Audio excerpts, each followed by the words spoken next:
Hello everyone.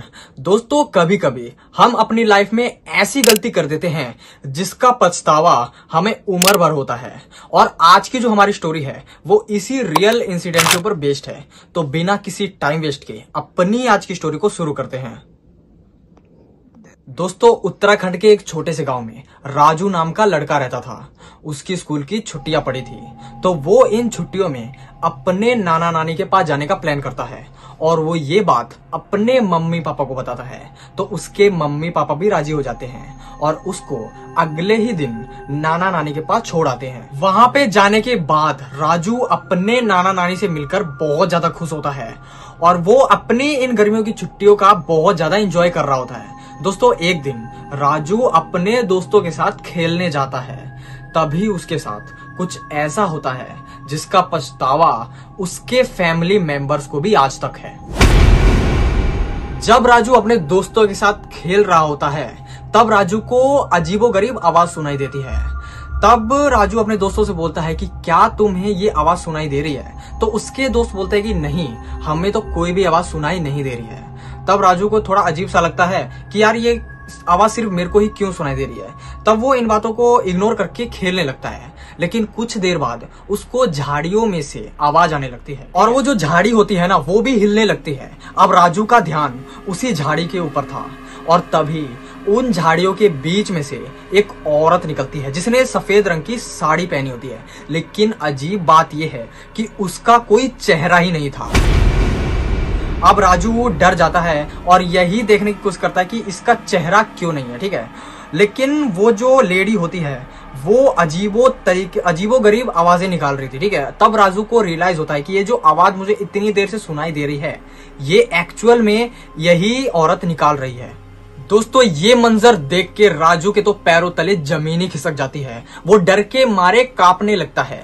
लेकिन तभी वो जो लेडी होती है, वो जो औरत होती है, वो कहीं गायब हो जाती है। तभी उसके दोस्त जो होते हैं राजू को एकदम से झटका देते हैं कि यार क्या हो गया, कहाँ खो रहा है तू?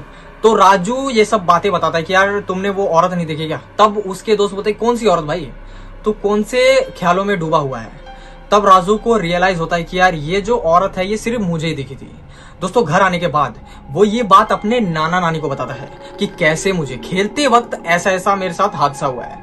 तब उसके नाना नानी रोने लगते हैं। दोस्तों, अपने नाना नानी को रोता हुआ देख उसको कुछ समझ में नहीं आता है। तब भी उसके नाना घर से बाहर चले जाते हैं। दोस्तों, एक तो नानी रो रही है और ऊपर से मेरे नाना घर से बाहर चले गए हैं। ये सब बातें सोचकर जो राजू होता है वो भी रोने लगता है और पूछता है कि नानी ऐसा क्यों हो रहा है, आप रो क्यों रहे हो? दोस्तों, कुछ देर के बाद राजू के नाना वापस आ जाते हैं और राजू को एक तावीज बांध देते हैं उसके हाथ में और यही बोलते हैं कि कुछ भी हो जाए ये तावीज मत खोलियो।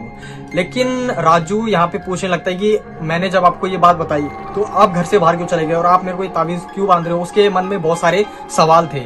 तब उसके नाना बताते हैं कि यहाँ पे एक छलावे का बहुत ज्यादा कहर है और वो जिसको भी दिखती है वो आने वाले कुछ ही दिनों में गायब हो जाता है और उसका पता आज तक कोई भी नहीं लगा पाया है।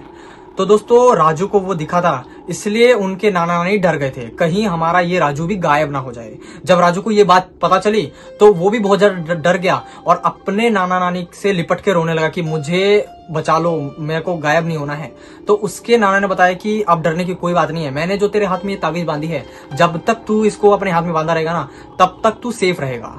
दोस्तों, ऐसी बात सुन के राजू बहुत ज्यादा डर जाता है और वो सोचता है कि यार हाँ, ये तावीज मुझे नहीं खोलनी चाहिए, क्योंकि जब उसके नाना ने ये बात बताई तो वो अंदर से बहुत ज्यादा डर चुका था।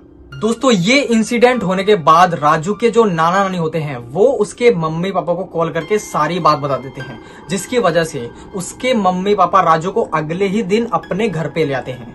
और घर पे आने के बाद राजू ये सोचता है कि अब मैं सेफ हूं क्योंकि मैं अब नाना नानी से बहुत ज्यादा दूर हूं। और उसको ये बात कहीं ना कहीं फेक लग रही थी, झूठी लग रही थी कि यार ऐसा भी सीन होता होगा।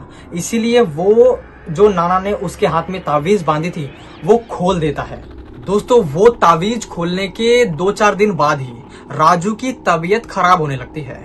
उसके मम्मी पापा को भी ये बात समझ में नहीं आ रही थी कि एकदम से अचानक से राजू को क्या हो गया।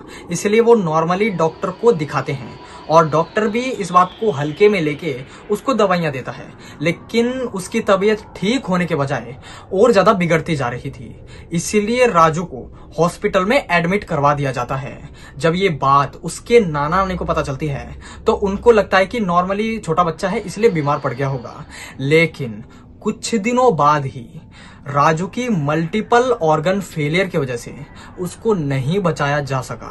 दोस्तों, ये झटका उसके मम्मी पापा को बहुत बुरी तरह लगा था और ये बात उनके जब नाना नानी को पता चला तब उनको पता चला कि यार ये किसकी वजह से हुआ है। दोस्तों, उसके नाना नानी ने उसके मम्मी पापा से पूछा कि क्या राजू ने वो जो लॉकेट है वो खोल दिया था, तो उसकी मम्मी बताती है कि हाँ। ठीक है, तो दोस्तों उसके जो नाना नानी होते हैं वो बहुत ज्यादा गुस्सा करते हैं उसकी मम्मी के ऊपर कि तुमने अपने बच्चे का ध्यान ही नहीं रखा, क्योंकि उसके जो नाना नानी होते हैं वो उन्होंने प्रॉपरली बताया होता है कि क्या क्या उनको ध्यान रख रहा है, क्योंकि राजू के साथ रिसेंट टाइम में क्या घटना घटी थी, लेकिन अपने बच्चे का उन्होंने ठीक से ध्यान नहीं रखा, जिसकी वजह से उनको अपना घर का चिराग खोना पड़ा। तो दोस्तों, कैसी लगी आपको आज की हमारी स्टोरी कमेंट में जरूर बताना। मैं मिलता हूं आपको नेक्स्ट वीडियो में, तब तक के लिए बाय।